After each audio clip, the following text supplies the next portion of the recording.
Now, I'm joined by a Member of Parliament, Danny Kruger. He's a Conservative member from Devizes. And I think at the weekend, he was speaking at a private function, but there's no such thing as private when you're elected as a Member of Parliament, Danny. And you said that after 13 years of Tory rule, at least I believe you said this, we leave the country sadder, less united and less conservative. And that unless we do something, we face obliteration. Well, let me explain all that, Nigel. It was the comments were made some months ago at party conference at what I thought was a gathering of friends, but somebody recorded it. Turns out not to be the case. But no, as you say, everything's public, and that's fine. And what I actually said was, if we don't change course, we face obliteration. Yeah. And if we lose the election next year, now this year, we will have left the country less divided and less conservative. And that's my great regret, and I think it's what the public feel overall. Those who voted for us in 2010, 2015, all these elections, voted for conservatism. And there are very good reasons why it's been so difficult. Let's acknowledge the state of the finances, the public finances that we inherited, all of the problems that have happened over the last 14 years. I still think we have the chance to demonstrate to the country that we are the party that they put into power, that we stand for their values and their interests. And I co-chair in Parliament a group that we call ourselves the New Conservatives, because we were all elected since 2016, since that great moment when the public told the politicians they wanted their country back and they wanted the government to vote to govern for them. It happened again in 2019 when I was elected, and a great statement by the country of what they wanted their politicians to do. Again, for reasons that we can understand and explain, it's been really difficult to deliver for them, but I still think we can do it.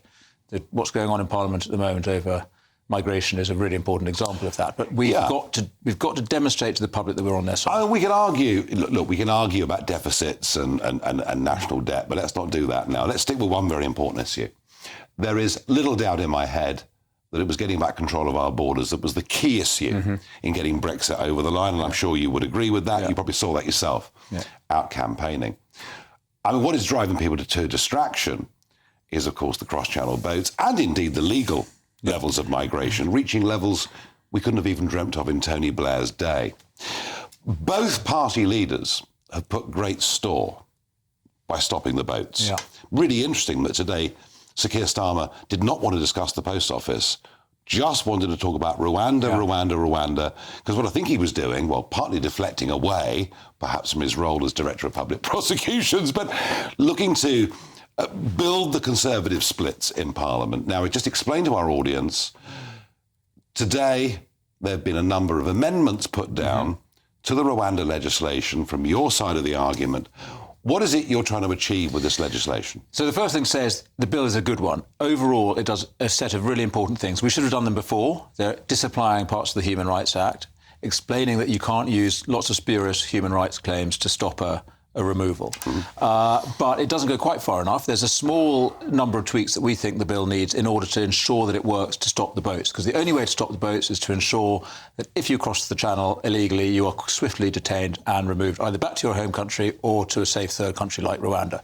What we're suggesting is that the bill needs to be tightened in a couple of key respects: further disapplications of parts of the Human Rights Act, and we need to signal very clearly in law that the European Court of Human Rights has no jurisdiction to stop a policy passed by the British Parliament.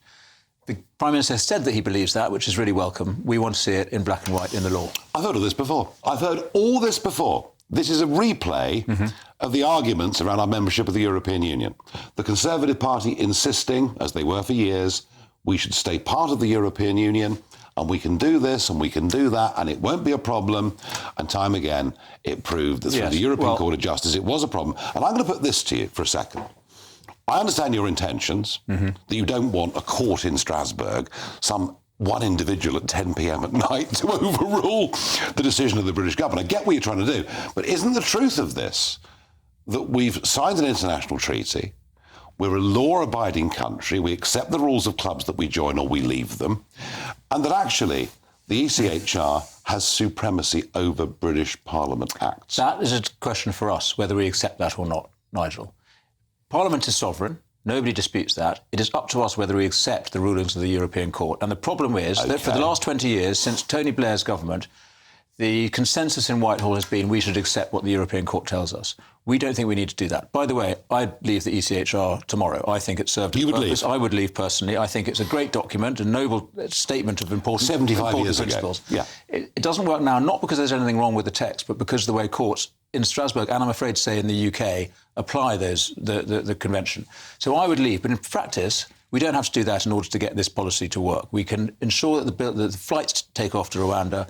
We can stop the boats, it is my belief, by ensuring that this bill works, by disapplying the Human Rights Act, which brings the ECHR into... Danny, it's not going to happen, mate. I appreciate that you would like a simpler... I know you would like a simpler, I've seen it all before. Well, no, you haven't seen this case before. I've seen the arguments over whose law was supreme before. And here's the problem. And I don't doubt your sincerity on this for one moment. I believe you when you say what you say.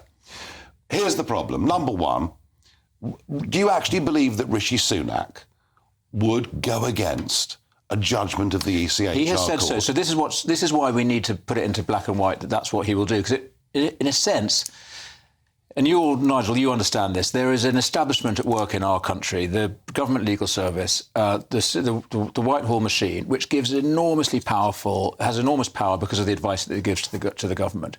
We need to specify explicitly to every Home Office official, every lawyer, every court, that what Parliament wishes is that people who